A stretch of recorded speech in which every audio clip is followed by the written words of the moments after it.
Semana em África.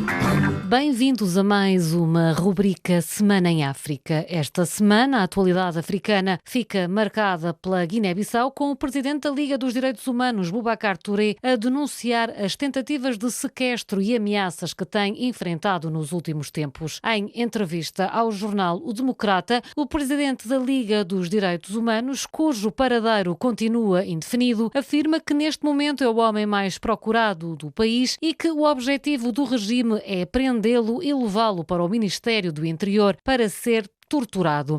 O Ministério Público notificou o jurista nesta quinta-feira, mas a Liga solicitou que a audiência fosse protelada para uma nova data para permitir que Boubacar Touré pudesse chegar a Bissau de forma segura. O Ministério Público quer ouvir Boubacar Touré no quadro de um inquérito aberto para investigar as denúncias feitas pelo presidente da Liga dos Direitos Humanos de que todos os doentes em tratamento de hemodiálise no Hospital Simão Mendes de Bissau teriam morrido.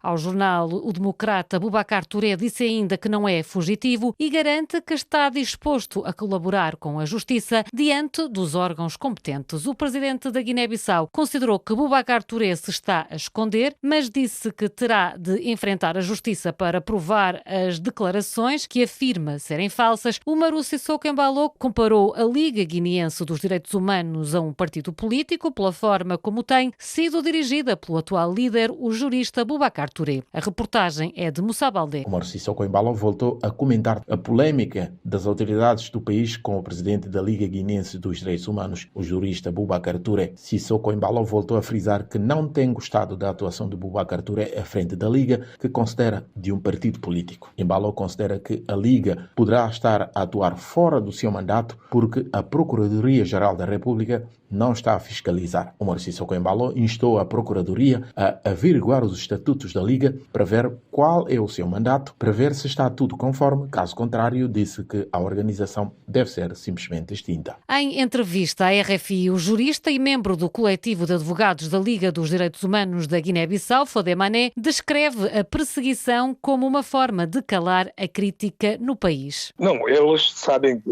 a Liga Guineense dos Direitos Humanos e a Ordem de Advogados são os últimos redutos dos cidadãos, aquilo que eles recorrem no caso de violações. Neste âmbito é que tentaram atingir aquela que é a voz mais crítica para poder amedrontar quase toda a sociedade. As entidades nacionais era a Liga que recebia. Se a própria Liga e a Ordem dos Advogados está nessa situação, podemos dizer que ninguém na Guiné está com uma segurança garantida. Ainda no país, 4 cidadãos estrangeiros que estavam detidos em Bissau, condenados por tráfico de droga, foram transferidos esta semana para os Estados Unidos. Os advogados de defesa não concordam com a medida por inexistência de acordo de extradição entre a Guiné-Bissau e os Estados Unidos. As explicações são com Moussa Baldé. Não existe acordo de extradição, mas existem acordos de cooperação judicial entre os dois países. É a explicação dada pelo governo através de um comunicado onde diz ainda que os condenados transferidos vão enfrentar processos judiciais adicionais nos Estados Unidos da América. Foram levados de Bissau por elementos da DEA, a Agência Federal Norte-Americana de Combate à Droga, DEA que nos últimos tempos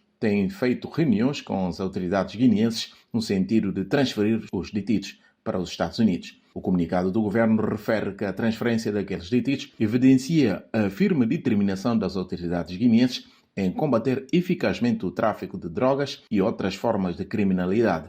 Os advogados de defesa dos estrangeiros que estavam detidos em Bissau e que agora foram transferidos para os Estados Unidos da América não compreendem esta medida do governo.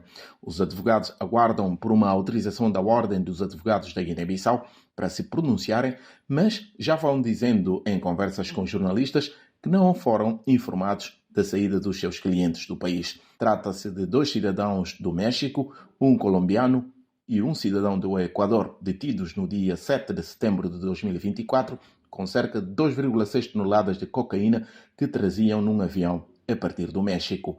Do grupo, falta um cidadão brasileiro que, entretanto, faleceu de doença em Bissau no dia 3 de março passado. Tinham sido condenados a 17 anos de prisão efetiva por um tribunal guineense. Por seu lado, o Umaru Sissoko Embalo justificou a decisão do governo com a falta de prisões de alta segurança, acrescentando que a transferência foi efetuada ao abrigo da cooperação judiciária entre os dois países. A Guiné-Bissau, que deve acolher a próxima Cimeira de Chefes de Estado e de Governo da Comunidade dos Países de Língua Portuguesa CPLP, a 18 de julho, a Guiné-Bissau vai assumir na próxima Cimeira a presidência rotativa da CPLP por 2 anos, sucedendo a São Tomé e Príncipe.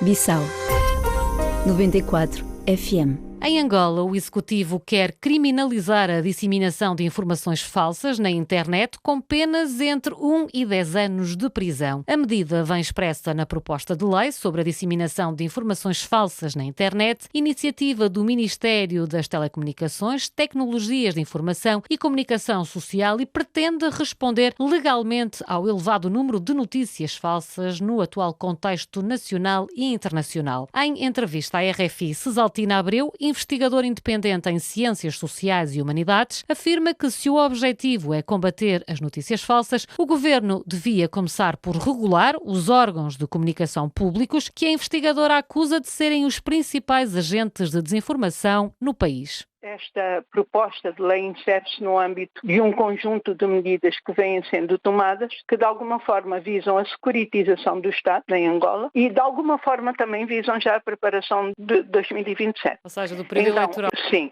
Estas iniciativas, como a revisão da lei eleitoral, que, por exemplo, uma das percepções que já existe é que há a intenção de retirar as atas simples. Porquê? As atas simples foi exatamente o instrumento que nós usámos nas eleições passadas para poder ir aferindo resultados à medida que a eleição ia acontecendo. A sensação que temos é que isto é um atentado às liberdades individuais das pessoas e que, se o objetivo de facto for combater a desinformação, então o próprio governo que olhe para si próprio e que pergunte até que ponto não é o governo, enquanto entidade coletiva, e os seus diferentes agentes e os meios de comunicação públicos que são os principais agentes da desinformação. Ainda esta semana, o governo angolano reagiu à iniciativa da Frente de Libertação do Estado de Cabinda, FLECFAC, de suspender as hostilidades por 60 dias na região.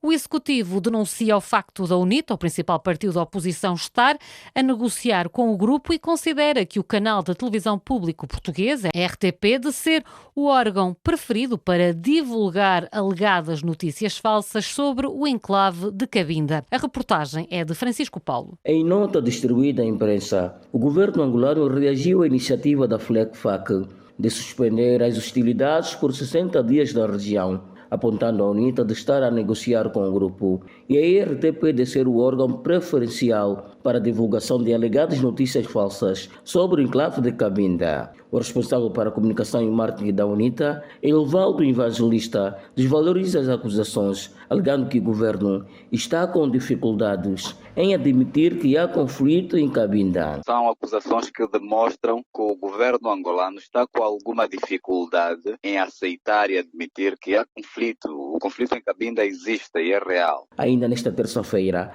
mais de 200 alegados ex-militares do grupo armado anunciaram em conferência de imprensa em Luanda o abandono da organização devido aos maus tratos e à falta de condições nas matas, como relata o antigo chefe do Estado-Maior adjunto das operações da FLEC, Martins Chinkoko. O nosso objetivo quer a independência.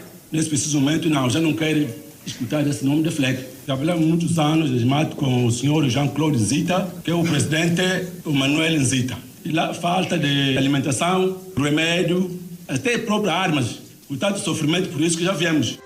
Maputo 105 FM. A Amnistia Internacional denunciou num novo relatório a violação dos direitos humanos em Moçambique pelas forças de defesa e segurança, o uso de balas reais, de gás lacrimogéneo e a falta de assistência às vítimas durante as manifestações pós-eleitorais. As acusações foram, entretanto, negadas pelo comandante-geral da Polícia, Lionel Mochina. Orfeu Lisboa tem mais informação. O porta-voz do Comando-Geral da Polícia reagiu ao relatório da Amnistia Internacional com garantias de que foram usados meios legítimos e proporcionais contra os manifestantes. As balas verdadeiras que faz menção são em circunstâncias involuntárias e às vezes até em circunstâncias de proporcionalidade. Nós vimos em muitos cenários objetos policiais, viaturas policiais a serem incendiadas a partir de bombas caseiras chamadas de coquetéis molotovs. Estas são armas e é preciso ser repelidas de forma proporcional. Lionel Muxina considera que o relatório da Amnistia Internacional, que se apoia em 105 vídeos e fotos, 28 entrevistas de testemunhas e sobreviventes realizadas entre outubro de 2024 e janeiro de 2025, faz menção a circunstâncias meramente involuntárias. O relatório intitulado Protestos sob ataque, violações dos direitos humanos durante a vaga de repressão após as eleições de 2024, conclui ainda que as autoridades efetuaram detenções arbitrárias em massa, atacaram jornalistas e bloquearam a internet em momentos-chave das manifestações contra os resultados das eleições gerais de 9 de outubro de 2024. Mindelo 100.7 FM. Em Cabo Verde, especialistas alertaram nos últimos dias para os riscos ambientais do afundamento do navio Nhó Padre Benjamim. O naufrágio ocorreu no início desta semana, quando o navio de carga chegava à ilha de São Nicolau, no Barlavento. O Presidente da República, José Maria Neves, chamou a atenção para a necessidade de prevenir riscos ambientais decorrentes deste tipo de acidentes marítimos.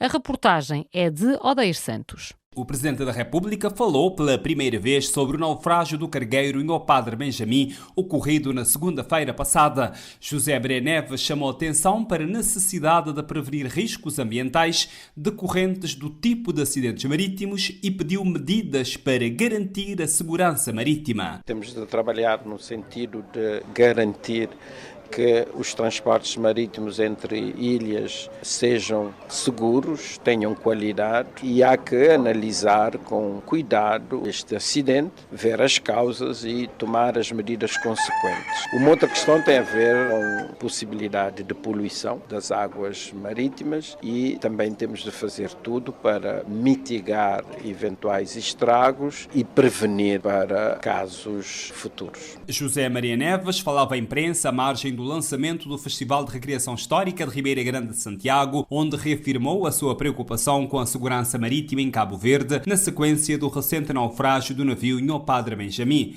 Desde terça-feira passada, menos de 24 horas após o naufrágio do cargueiro, uma equipa de investigação liderada pelo Instituto de Prevenção e Investigação de Acidentes Aeronáuticos e Marítimos encontra-se na ilha de São Nicolau a apurar as causas do acidente do navio Nhó Padre Benjamim, que transportava materiais e equipamentos de construção. E ao ponto final nesta rubrica Semana em África, nós já sabe, voltamos para a semana.